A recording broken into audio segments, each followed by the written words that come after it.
Hello and welcome to the heliosblog. My name is Helios here for another reaction video. Today, Matthew Hussey talks about what men want. Let's get into it. The reason she's alone is because she's difficult. Women are not accepting the bare minimum. Women fuck men they respect. All the women who say things like, I'm strong, independent, I don't need no man, like, y'all impress me. Women just gaslight each other and say what they want to hear.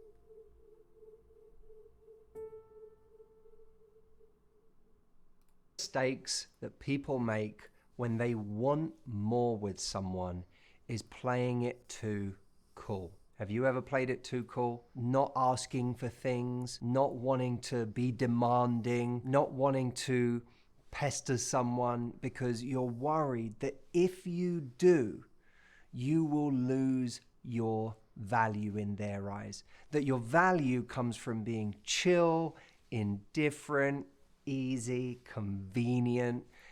Right, so what Matthew's talking about is the girls that are chasing Chad and then they're giving him undue attention for free, but they actually want a relationship with Chad, but they don't know how to bring it up in a way that gets them what they want without getting the guy to run away.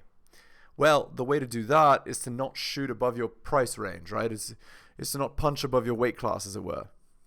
And that if you were suddenly to start asking for what you actually want, that person would leave. Now, before we go any further, because I have a lot of good stuff to say in this video, we want subscribers badly. So there's the famous monologue in the movie Gone Girl where she is talking about what it is to be a cool girl. Men always say that as the defining compliment, don't they? She's a... No, they don't. Although men that just want a friends with benefits and aren't interested in a long-term relationship, yes, they do say that. Oh, she's such a cool girl. But that's not the girl that men marry. They don't marry that girl. The man marries the fit, feminine, submissive, cooperative, and bedroom fun loyal girl. He marries the girl that's devoted to him. He doesn't marry some random girl. Cool girl. Being the cool girl means I'm a hot, brilliant, funny woman who adores football, poker, dirty jokes, and burping, who plays video games, drinks cheap beer, loves threesomes and anal sex, and jams hot dogs and hamburgers into her mouth like she's hosting the world's biggest culinary gangbang. Okay, what is this monologue? This is ridiculous. But anyway, the idea of the cool girl is this, okay? And I'm sure you've seen it before, guys. Girls that are less competitive, what they do is they associate themselves with some kind of masculine activity. And they do that in order to have a chance with the competitive men in that specific niche area, right? So for example, the girl isn't that attractive, and so she learns to play video games and then goes to like a video game conference and tries to get the most attractive guy that plays video games there, and so on. That's the cool girl. She's like, look, I like what you like. Won't you be interested in me? I'm not like those other girls. It's just a form of competition, right? All right, hit the like, hit the subscribe, hit all for notification. Drop me a donation like Hunter M, Adrian R, and Tom M. Buy my books at bit.ly/heliosbooks. And of course, go to my Patreon and subscribe. Patreon.com/theheliosblog. All right, let's continue. While somehow maintaining a size 2, because cool girls are above all hot and understanding. Cool girls never get angry. They only smile in a chagrined, loving manner and let their men do whatever they want. Go ahead, shit on me. I don't mind. I'm the cool girl. So what's the point? The point is, now this cool girl that Matthew is describing is just the way that women naturally behave with Chad, right? The way that women behave with a man who's strong, competitive, and successful is that way. The only time that girls make demands is when they have leverage, right? So at the beginning of a relationship with a Chad, these girls can't make demands with Chad because they know they can't control him. So they act like the quote-unquote cool girl. But what these girls actually want is obvious. They want a relationship. They want, you know, to be taken care of. They want to be monogamous and so on. And so as she convinces Chad to be with her through her good behavior, then she can make, you know, demands. She can state what she actually wants in a relationship. And that's the point. The point is that you as a man need to be in that position. You as a man need to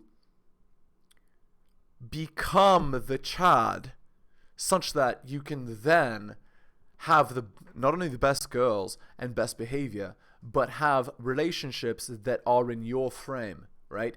Have girls that want to be with you, want to please you, want to make you happy, want to serve you, want to love you, and not the other way around where you're chasing. The only way for a relationship to work in the long term is for the girl to love the man more than the man loves the girl. That's just how it is.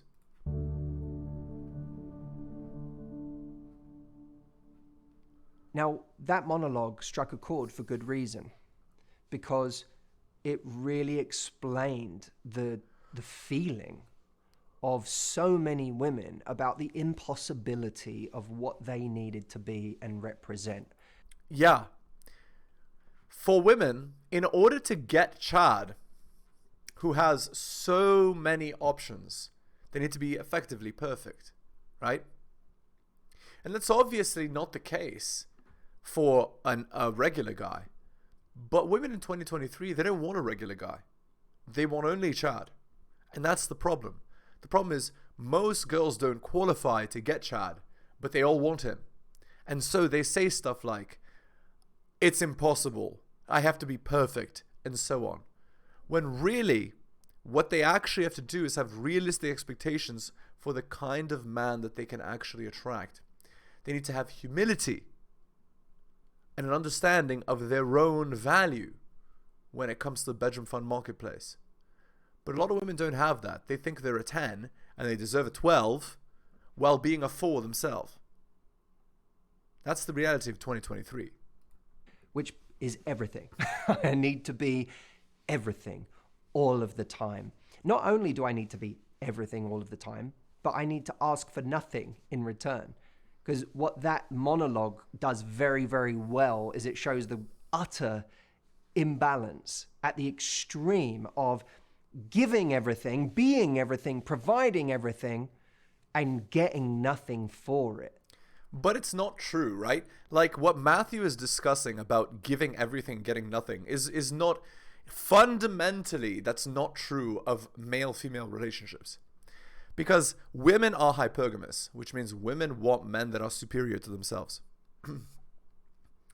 Because of that, men must necessarily be better than them at everything, or at least at many things. As a result, women by design always get something by being in a relationship with a guy. That's what Briffault's law states. When the woman gains no benefit from a relationship, no benefit occurs, no relationship occurs. So what Matthew is saying about a girl giving everything and getting nothing is actually false, right?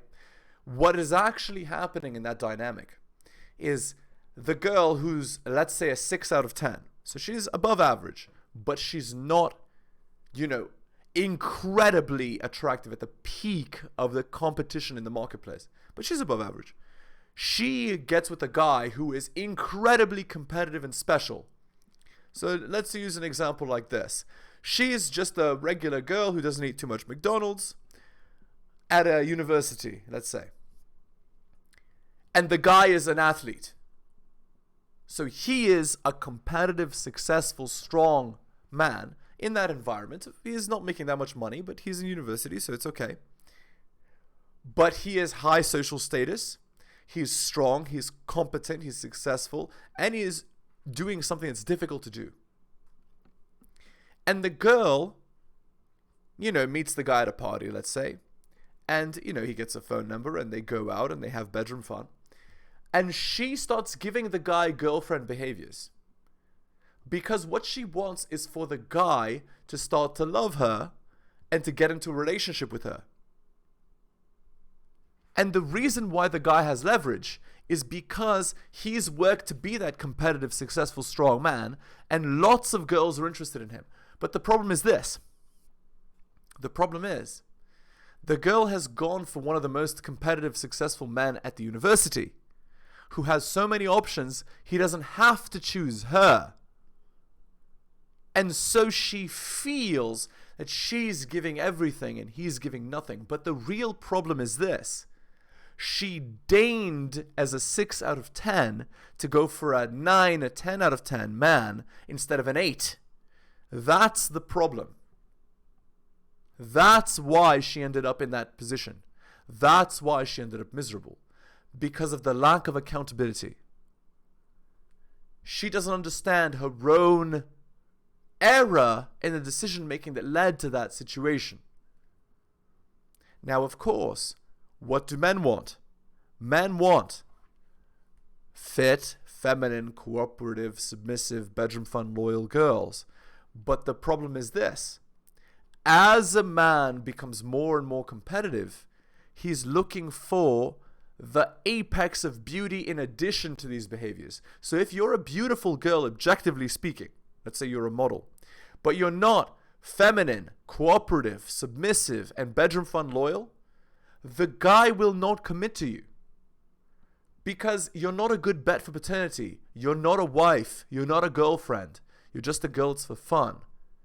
And that's also the problem. These girls in 2023 believe that they can post all these pictures on Instagram, they can post these videos on TikTok, they can do, private snaps and all of that, and everything will be fine, and men will still want to commit to them and marry them and date them. But the second a man sees that you have bikini photos on Instagram, he knows you're not a wife. And the second he knows that, he's not going to commit to you. He's just going to have bedroom fun and then go to the next girl, even though you're beautiful. Because men know we would rather have a slightly less attractive girl who's fit, feminine, cooperative, submissive, and bedroom fun loyal. We'd rather have that than to have a girl who's at the apex of beauty but who's rude, uncooperative, masculine, who posts pictures of herself online, who uses dating apps still, who, has all these male friends and all of that. That's the problem, not what Matthew is talking about. All right, let's continue. Just being this sort of vessel to be used for the juice to be wrung out of, with the guy not having to do anything to earn that. And it's that part of it that I want to pick up on, because I actually believe that real life, real relationships are much more hopeful. Because there is this hidden secret to attraction psychology that is not revealed in that monologue. Now, there's more. I forgot to mention this as well. Men don't want the girl that every other man has had. So if you come and portray yourself as this cool girl, the man knows you've slept with lots of guys. And if he knows that, he's not going to commit to you. That's also true. So you need to be feminine. You can't be the cool girl and get a relationship with a man of value.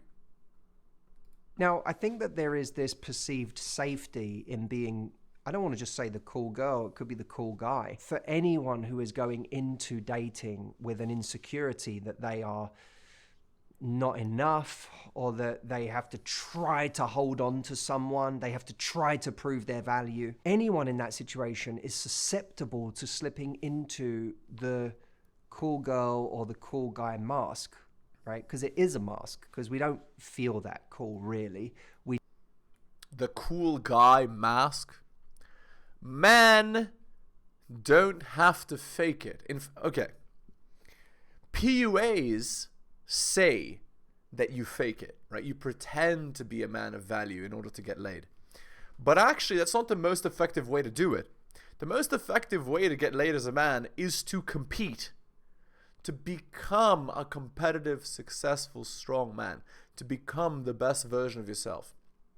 When you're winning the competition, then you start to be seen. Men don't have to fake the cool guy, because men can become the cool guy through competition.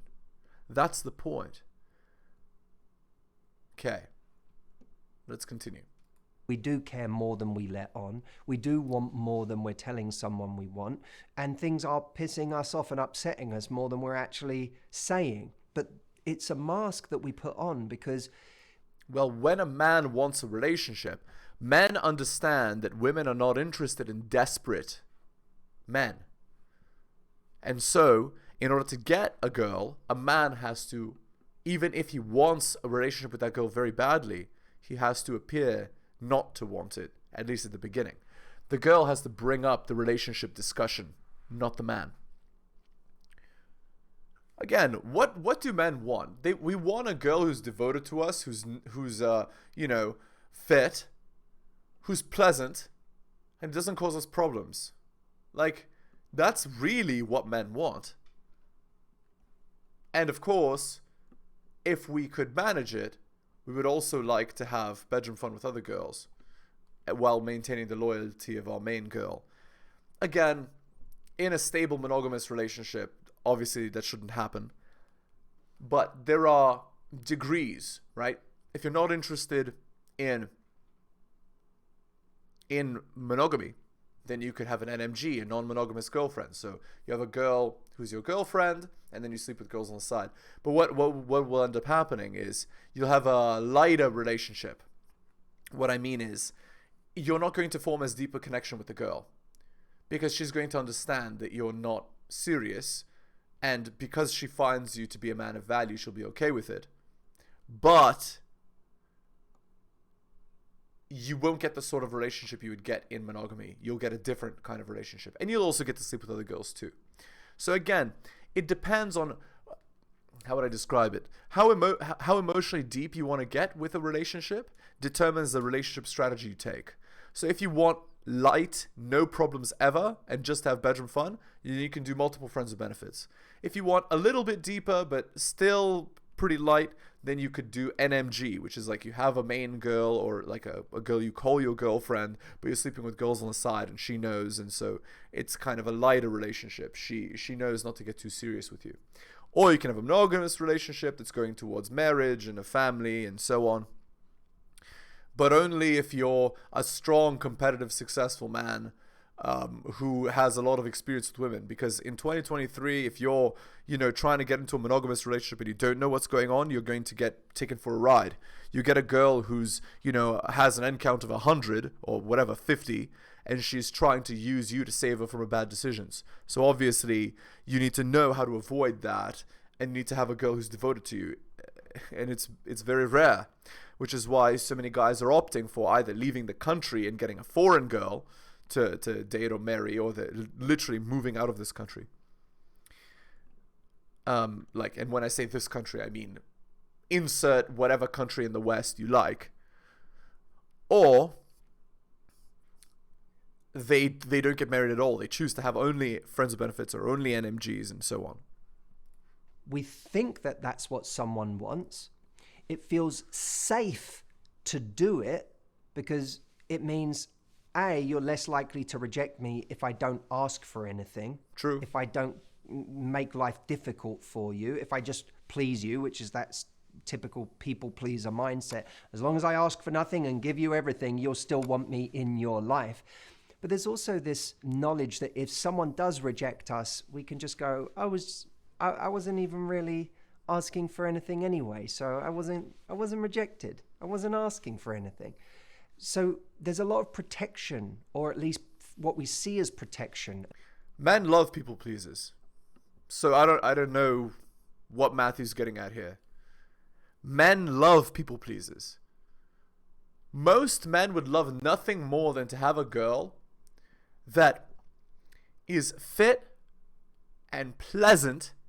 What can I do to make your day better? That sort of person. Who would not like to be in a relationship with a person like that? Versus someone who's demanding, annoying, constantly getting into fights, constantly complaining and bickering about stuff that doesn't matter anyway. Like, who wants that? And safety in being that. The problem is, it's actually the opposite.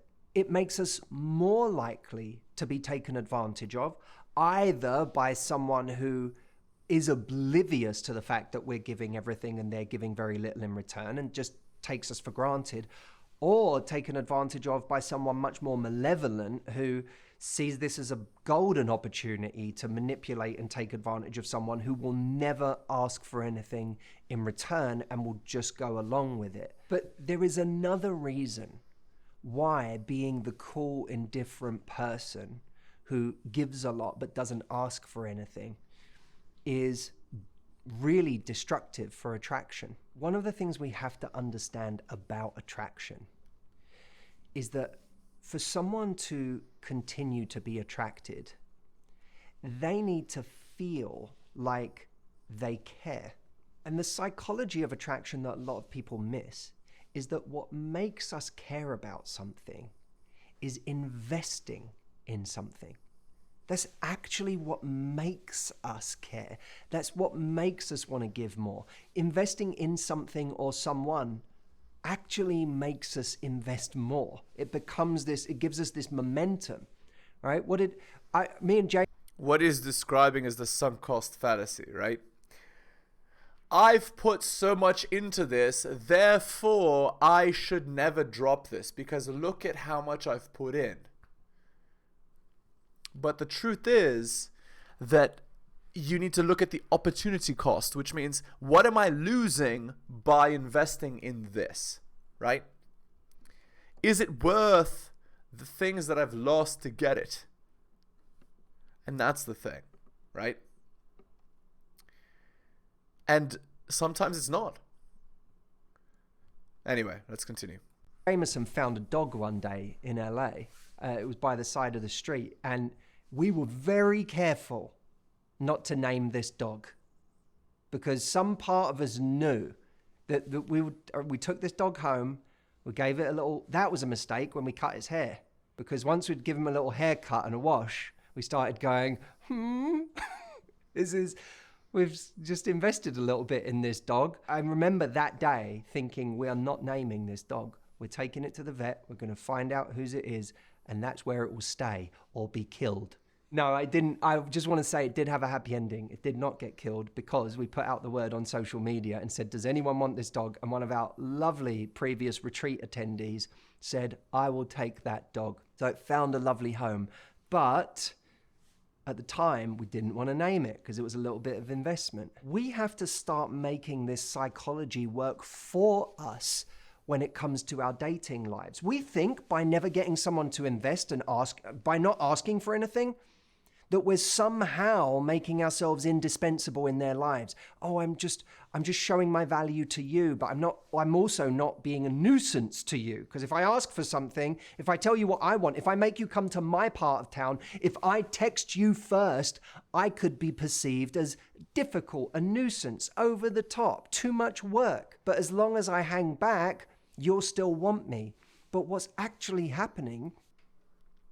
What's happening when a girl is being demanding is that men are not interested in being with her. Because that's what men do. Men should be the one in charge. Men should be the ones setting the frame. Men should be the one that are determining how things happen and when. Now, that isn't to say the girl rolls over and does nothing. But this idea, like, of a girl not wanting to be a nuisance is very important. Because a man who's competitive, strong, and successful needs time to work. And if the girl is constantly a nuisance, it's annoying. And the guy doesn't want to work then. Is this person isn't getting the experience of investing in you. And that's what makes us care. Look at the people who obsess over their cars the most. They're the ones who actually wash their cars, the ones who tinker with them, the ones who upgrade them. Look at how much that person cares about their car. Compare having your own house that you own to a hotel room you stay in. When you leave a hotel room, do you think, I must leave this in such great condition because I really care about what happens next to this hotel room? Or do you just kind of go, I'm done with it now? you know, I'm going to leave. Whereas the house that you buy, even if where you live is a tenth as nice as the hotel room that you rent for a night, you love that house because you invest in it, because it's yours, because you do the upgrades, because you do the thing, you give it love and care. And that's what makes you care about your house. Why would we think it's any different with us in dating? The shocking, unexpected truth is that people will care about us more. They will want more with us if we actually get them investing in us. And while that doesn't mean that someone we just met we should make huge demands of, it does mean we should pay attention to ourselves and our behavior when the pendulum swings all the way to the other direction, because we are afraid, we are insecure. And that is what the cool girl and cool guy mask really is. It's not insecurity. As I said, it's competition. It's the girl wanting a guy who's above her weight class, and she's offering more in an attempt to get what she wants, not understanding that the guy has so many options at that level, he's not going to commit to her specifically. All right, let's end the video there. Hit the like, hit the subscribe, hit all the notifications, drop me a donation like Tom M, Adrian R, and Hunter M. Just click more in the video description. Buy my books at bit.ly/heliosbooks. Go to my Patreon and subscribe, patreon.com/theheliosblog. Thank you so much, guys, for taking the time to listen to the end. I really do appreciate it. Take care of yourselves, and I'll see you next time.